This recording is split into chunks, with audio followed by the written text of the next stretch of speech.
queremos abordar con ustedes cómo funciona un despacho de un congresista, ¿no? Sabemos que actualmente el número de plazas es 7, o sea, personas que están en el despacho, pero queremos saber cómo funciona esta situación. ¿Cómo son asignados? ¿Cómo funciona? ¿Me podría indicar? Bueno, en principio, cada uno de los despachos de los congresistas tiene autonomía respecto de las tareas que le asigna al personal. No es personal que labora para el servicio parlamentario, labora para el despacho del congresista. Por lo tanto, es una relación de carácter personal individual. Las personas son contratadas a partir de las propuestas que realiza el congresista. Las propuestas deben realizarse a partir de los requisitos que se estipula para los diferentes niveles, sea de profesional, de asesor, de técnico o de auxiliar. Existen pautas generales para poder contratarlos. No se los puede contratar a menos que se cumpla con esos requisitos formales mínimos. Luego el congresista tiene libertad para indicar qué personas son las que él quiere que trabajen como asesor uno, como asesor 2 o como los diferentes niveles de técnicos auxiliares. La diferencia en la asignación de tareas también depende del congresista. Por lo regular, los profesionales, los asesores, se encargan del apoyo en materia de sus iniciativas, de sus pedidos, de sus mociones. El personal técnico es el que colabora en la gestión para llevar documentos de un lado para otro, para la preparación de algunas otras documentos o lo que se trate en materia de gestión.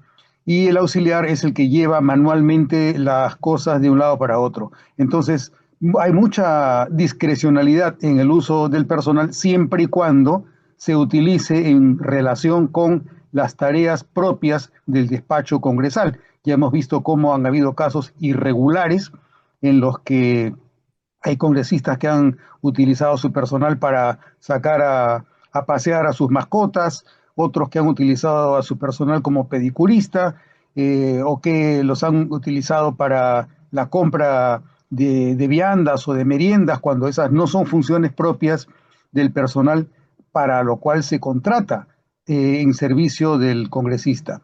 Esa es en principio la relación que debe existir entre el congresista y su personal. Ahora, ¿cuáles son los requisitos? Usted me indicó de que tenía que satisfacer unos requisitos mínimos. ¿Cuáles son? Bueno, para los asesores, el contar con estudios profesionales, con el grado, con el título, con estudios de maestría. Si no se cuenta con los estudios de maestría, no puede ser asesor uno, tendría que ser asesor 2, porque basta con tener título profesional. Para ser técnico se requiere contar con estudios superiores. Para ser auxiliar basta con que se tenga con estudios secundarios. Entonces, los requisitos formales son básicos. Lo más importante para el congresista es elegir a quienes van a apoyarlo. Sin embargo, más allá de estos requisitos, el gran problema siempre ha sido que se ha entendido que los despachos de los congresistas requieren personal porque el congresista no se puede dar abasto al cumplimiento de las tareas inherentes al cargo. La gran duda que existe es cómo así hasta el año 1988, que es cuando recién empezó a contratarse personal para los despachos de un diputado, de un senador, cómo hasta 1988 ni los diputados ni los senadores necesitaban ningún tipo de personal y les bastaba el personal del servicio parlamentario que adicionalmente los apoyaba ligeramente porque cada uno de los diputados o los senadores se encargaban personalmente en muchos casos de la elaboración de sus iniciativas, de sus mociones y hasta de sus dictámenes. Ese era el caso de los presidentes de comisión en cada una de las cámaras. A partir de 1988, todo el panorama cambia porque se trata a los congresistas como capitis disminuidos, es decir, como parlamentariamente minusválidos, porque no son capaces de realizar ellos mismos las tareas en razón de las cuales el pueblo los ha elegido. Ahora, el tema, me gustaría si usted me puede ahondar un poco más en qué papel tiene cada uno de estos tres que me indicaron, asesor uno, asesor 2 y auxiliar. ¿De qué se encarga más o menos cada uno? Si puede Bueno, en ahondar un poco más. principio, los profesionales o asesores deben encargarse de la preparación de los borradores de los proyectos de ley, de las mociones, de los documentos parlamentarios. Esa es la tarea principal, lo cual incluye en algunos casos la revisión de los predictámenes y de las alternativas como proyectos sustitutorios o textos sustitutorios para que el congresista pueda hacer propuestas dentro de las comisiones o dentro del pleno. Ese es el trabajo fundamental a nivel parlamentario. Los técnicos de lo que se encargan básicamente es de obtener información documental, de obtener documentos de carácter administrativo, de carácter parlamentario, y los auxiliares son los que generalmente se los utiliza como amanuenses para llevar los documentos de un lado para otro. Dentro de los técnicos se incluyen las secretarias. Las secretarias son las que se encargan de la parte operativa, de la redacción, de la impresión de los documentos, de tener los archivos, etcétera, etcétera. Ahora, hay un tema importante y ¿por qué le hago esta serie de preguntas? Como ya le había comentado, en el año 2022, hacia final del último trimestre, se pudo constatar que una señorita de nombre Ana Diburcio ingresó hasta 24 veces al Parlamento de la República porque, de acuerdo a su propio testimonio, ella fue contratada de manera particular por por el entonces congresista José Gerí. La situación es que de estos 7 personas que estamos hablando, de estos 7 funcionarios que están en el despacho del congresista, pues se habría agregado de manera irregular un octavo miembro, que es esta señorita. ¿Esto es usual en el Parlamento? Bueno, ahí hay dos tipos de posibles irregularidades. Una, si es que se trata del caso de una persona cuya plaza ha sido desdoblada a partir de lo que ganaba otra persona que figura formalmente en planillas. Esa es una opción. La otra opción es que el congresista haya contratado de forma particular a esta dama a la que él le abone sus remuneraciones desde su patrimonio personal como persona, o sea, como individuo, no como congresista. Las dos opciones caben. No todos los puestos del personal de confianza son desdoblables. Hay algunos que los de técnico, por ejemplo, sí lo son. Los asesores no son desdoblables. En principio, ningún puesto debiera ser desdoblable porque tú contratas a la persona a partir de la función que debe cumplir, pero se institucionalizó una mala práctica en razón de la cual tú podías utilizar el sueldo de una persona para contratar a 3 personas. Esa es una irregularidad, además es una injusticia respecto de las personas que se prestan para figurar en planillas porque no tienen otro trabajo, entonces reciben una cantidad menor de sueldo y el resto se distribuye entre las personas a las que el congresista las contrata para contar con más personal a su servicio. Y eso es parte, obviamente, de una lógica clientelista que es repudiable, pero que sin embargo se ha ido manteniendo a lo largo de los años. Ahora, el tema es, de acuerdo a la manifestación de la mujer y del mismo congresista Gerí, que te lo terminó confirmando, es que él le pagaba de su propio bolsillo, es decir, no utilizaba el erario del Congreso, era de su bolsillo, pero el tema o la presunta irregularidad o lo que levanta las sospechas es que ella trabajaba, o sea, ingresaba al Parlamento como si fuera una visita, cuando realmente lo que decía era trabajar para el despacho. Trabajaba como que de forma clandestina, porque no transparentaba su labor ni siquiera en la puerta ni nada. Y su trabajo era, según ella, era hacer llamadas, coordinar entrevistas, ¿no? Inclusive con ministros, según lo que ha dicho en su propia manifestación. Entonces, ¿esta situación es regular? Mira, en realidad, Jorge, como tú sabes, el Perú está funcionando en un océano de informalidades y esa es parte de la informalidad. Si el Perú está sobreviviendo, en realidad no es gracias a la economía formal, sino gracias a la informalidad de la inmensidad de operadores. Y esta es parte de las muestras que tenemos de cómo es que en la vida política la informalidad también ocupa un espacio importante.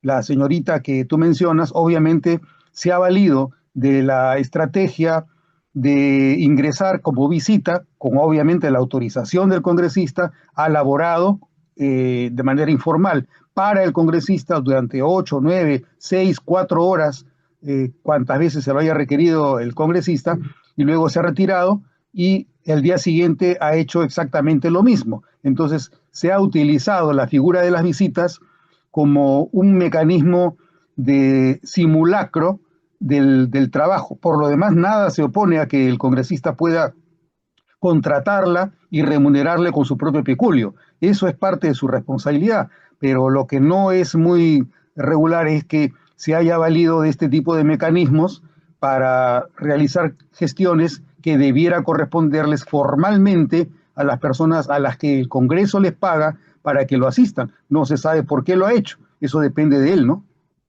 Ahora, el tema es que ella tampoco tiene los pergaminos para realizar esta labor que quizás podría realizarlo un técnico, podría realizarlo incluso la misma secretaría que usted decía que era más para redactar documentos, la parte logística, ¿no? Ella ni siquiera tiene estudios superiores culminados, no... Parece que tampoco tiene como que, o sea, no tiene los estudios, no tiene los estudios superiores, de todas maneras, eso lo ha dicho ella misma, y, o sea, está asumiendo una función que es de un funcionario público, que debería ser del despacho, pero ella lo está asumiendo sin tener ni siquiera los pergaminos. ¿Eso podríamos estar hablando de usurpación de funciones?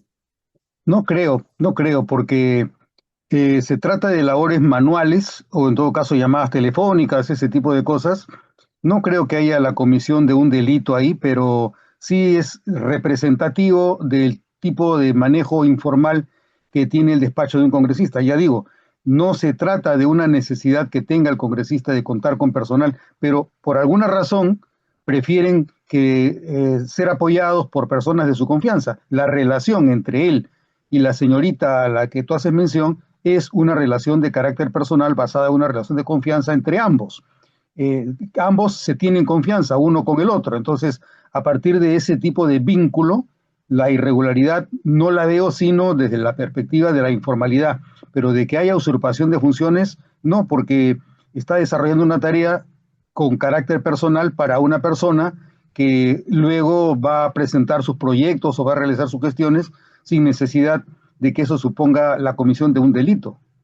Ahora, el caso podría ser, porque he hablado con algunos congresistas, indican de que esta señorita no sabemos también en qué condiciones laborales ha estado. Ha trabajado más de 12 horas, ha trabajado más de 8 horas, no tenía ninguna clase de beneficio a pesar de que estaba siendo contratada, entre comillas, por el congresista. Tampoco la mujer no ha emitido ninguna clase de recibo por honorario. Ella tampoco ha podido demostrar ni siquiera un contrato entre ambas partes, entre el congresista y ella, y este es un trabajo que han señalado típicamente clandestino. Esto podría derivar en una condición de vulnerabilidad laboral de la señorita. ¿Podría ser derivado a la Comisión de Ética?